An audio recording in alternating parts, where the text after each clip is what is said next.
Welcome to Mastering X eBusiness lecture series. From this episode, we take a detailed look at the impact of eBusinesses on different industries and global business activities.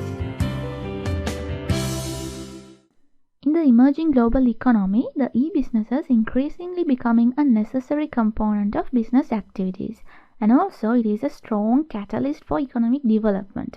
The integration of eBusinesses in businesses revolutionize the relationship within the organizations and also between the organizations and individuals. Now, the use of e-businesses in businesses enhance the productivity, encourage greater customer participation, and enable the mass customization besides reducing cost.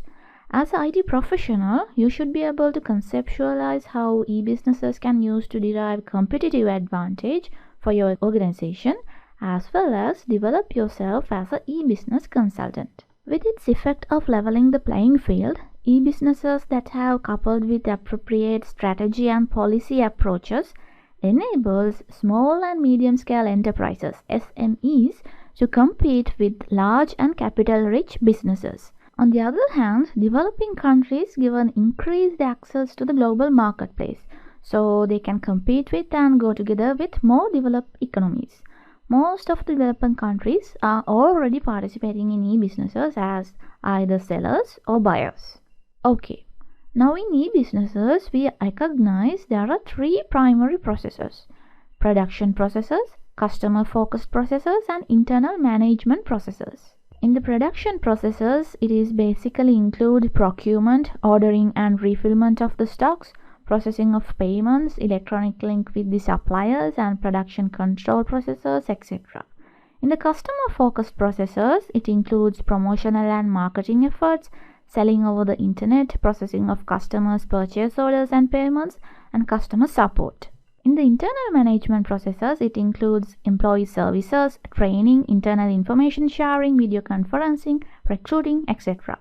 Now, for all of these three primary processes, we use electronic applications. Now, these electronic applications enhance the information flow and the work group communication between the production and sales to improve the sales force productivity. As now we are at the information age, it is recognized at the information age, Internet is a powerful tool in the economic growth of developing countries. It seems like e-businesses assures to provide better businesses for small and medium-sized firms and sustainable economic development for developing countries.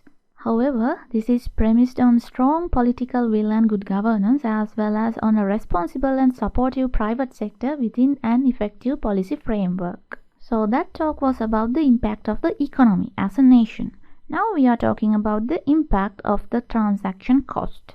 There are three cost areas that are significantly reduced through the conduct of B2B businesses. First is the reduction of search cost. As buyers, they do not need to go through multiple intermediaries to search for information in terms of effort, time, and money spent. The internet is more efficient information channel than its traditional counterpart. In B2B marketplace, buyers and sellers gather together into a single online trading community, reducing search cost further.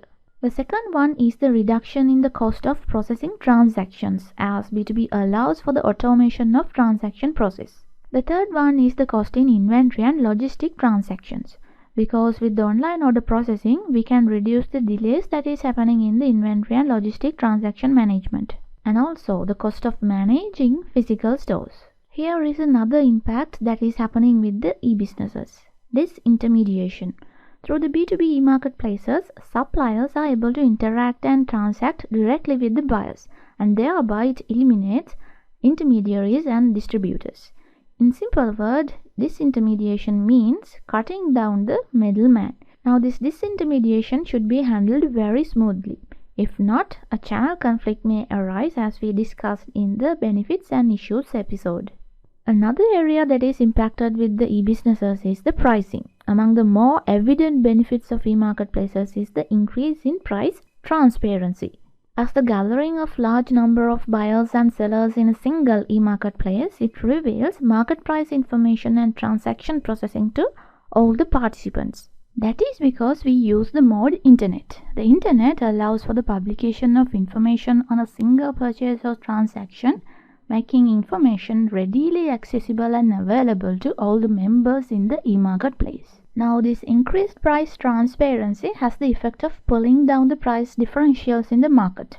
In this context, buyers are provided much more time to compare prices and make the better buying decisions. More on that, these e-marketplaces offers negotiated pricing where the multiple buyers and sellers can collectively participate in price-setting auctions.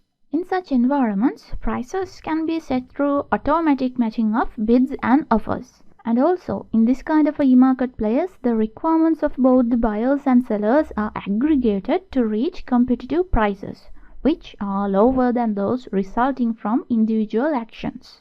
Here is another area impacted: economies of scale. Economies of scale is the cost advantage that arises with increased output of a product. It arises because of the inverse relationship between the quantity produced and per unit fixed cost. For instance, the greater the quantity of a good produced, the lower the per unit fixed cost becomes. We say we achieved economies of scales, and that is because these costs are spread out over a large number of goods produced. Now in this diagram, the x-axis represents the output and y-axis represents the average cost. The area where the average cost is becoming lower when the output is increased, we call that area economies of scale. I'll explain this using a simple example. Assume that you are a small business owner and considering printing marketing brochures. The printer quotes a price of 5,000 rupees for 500 brochures and 10,000 rupees for 2,500 copies. While 500 brochures will cost you 10 rupees per brochure and 2,500 will only cost you 4 rupees per brochure. In this case, the printer is passing on part of the cost advantage of printing a large number of brochures to you. This cost advantage arises because the printer has the same initial setup cost regardless of whether the number of brochures printed is 500 or 2,500. Once these costs are covered, there is only a marginal extra cost for printing each additional brochure. But these economies of scale can be achieved up to a certain point. After reaching this certain point, it becomes increasingly expensive to manage. And this undesirable phenomenon is referred to as diseconomies of scale. With e-businesses, it bringing together a significant number of buyers and sellers, and this provides something called network effect. Each additional incremental participant in the e-marketplace creates a value for all participants in the demand side. More participants from a critical mass, which is a key in attracting more users to the e-market. Now, this network effect, it is a phenomenon whereby a good or service becomes more valuable when more people use it. The internet is a good example. Initially, there were few users of the internet in the beginning, and it was relatively little value to anyone outside of the military and a few research scientists. As more users gained access to the internet, however, there were more and more websites to visit and more people to communicate with. And then the internet became extremely valuable to its users. Now look at this illustration. If there are 2 users, there is only 1 connection. If there are 4 users, that means there are 6 connections. If there are 8 users, that means there are 28 connections. So likewise, when the participants are getting increased, the connection become more increased. The chief hurdle for any good or service which uses the network effect is to get enough initial users so that the network effect take hold.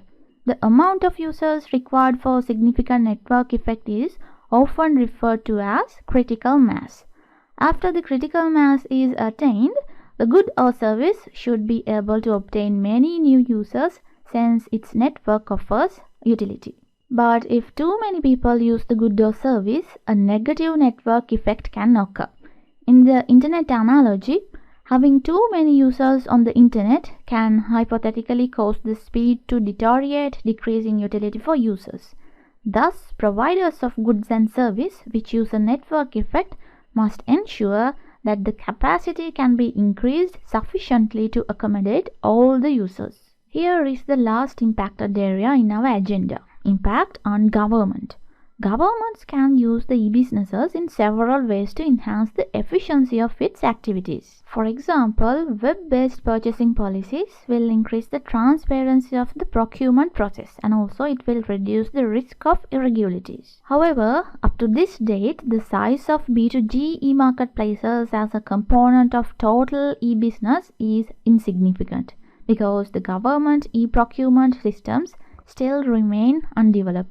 However, we have identified 3 areas that can be impacted with B2G concept. The first one is e-procurement, the second one is customs clearance, and the third one is tax administration. With the e-procurement, government agencies would be able to trade electronically with all the suppliers. And in customs clearance, with the computerization of customs process and operations, one can expect more predictable and more precise information on clearing time and delivery shipment and increased legitimate revenues.